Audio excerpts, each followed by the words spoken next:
আল্লাহ তাআলাকে কোনদিন বান্দা বলে নাই আল্লাহ তুমি আমার হাত বাড়ায় দাও, আল্লাহ তুমি আমার নাক বাড়ায় দাও, আল্লাহ তুমি আমার চোখ দান করো। ও উত্তরবঙ্গের মানুষ, আল্লাহ মায়াকে আপনার হাত পা দান করেছে, আল্লাহ মায়াকে আপনার অঙ্গ প্রত্যঙ্গ দান করেছে। আল্লাহ তাআলা সমস্ত অঙ্গ প্রত্যঙ্গ আল্লাহ তাআলা ফেরেশতা বানিয়েছে। এত সুন্দর মুখমণ্ডল গো আমার আল্লাহ নিজ হাতে বানিয়েছে। আল্লাহ তাআলা যে বান্দাদেরকে মায়াপীরা বানিয়েছেন মানুষ, আমি আপনাদের কাছে জানতে চাই আমাদেরকে সুন্দর করে বানিয়েছেন ওনার নাম কি? ও মুসলমান, আল্লাহ তাআলা মানুষ বানায় শেষ করলেন না, আল্লাহ তাআলা তার কথা বলার শক্তি দান করলেন। আল্লাহ তাআলা কথা বলার শক্তি দান করিয়া আল্লাহ তাআলা দুনিয়ার মধ্যে মানুষকে ছেড়ে দিলেন। দুনিয়ার মধ্যে মানুষ আল্লাহ তাআলা দান করলেন।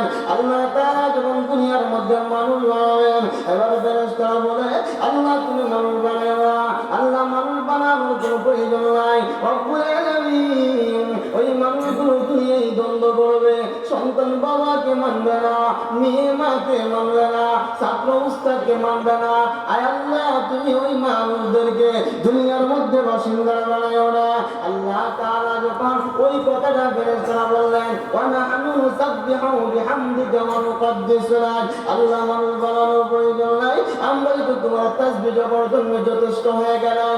আল্লাহ আমরা ফেরেশতা, আমাদের কোনো খানা নাই, আমাদের কোনো ঘুম নাই, আমাদের একটা টেনশন রবের গোলামি করা, রবের গোলামি করা। আল্লাহ তুমি ছাড়া, তোমার গোলামি ছাড়া আর কোনো আমাদের কাজ নাই। রব্বুল আলামিন আল্লাহ তুমি যে মানুষগুলো বানাইবা ওই মানুষগুলো তুমি এই অন্যায় করবে, অপরাধ করবে, আসমানের মালিক গো ওই মানুষগুলো বানায় না। আল্লাহ তাআলা বলেন ইন্নী আ'লামু মা লা তা'লামুন,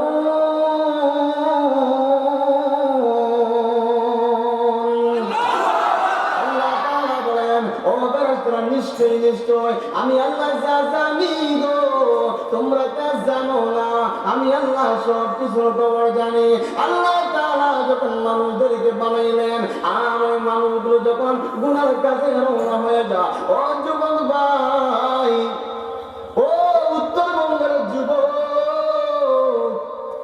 যখন তুমি গুনার কাজের মাঝে রওনা হয়ে যাও, আমার আল্লাহ তাআলা বিশাল দিয়া ডাকে আর বলে ইয়া আইয়ুহাল ইনসান, ও মানুষ জাতির দল, ও ইনসানের দল, গুনাহ করবি না, গুনাহ করবি না, আসো আসো আসো, আমি মালিক তোমার জান্নাত দান করব।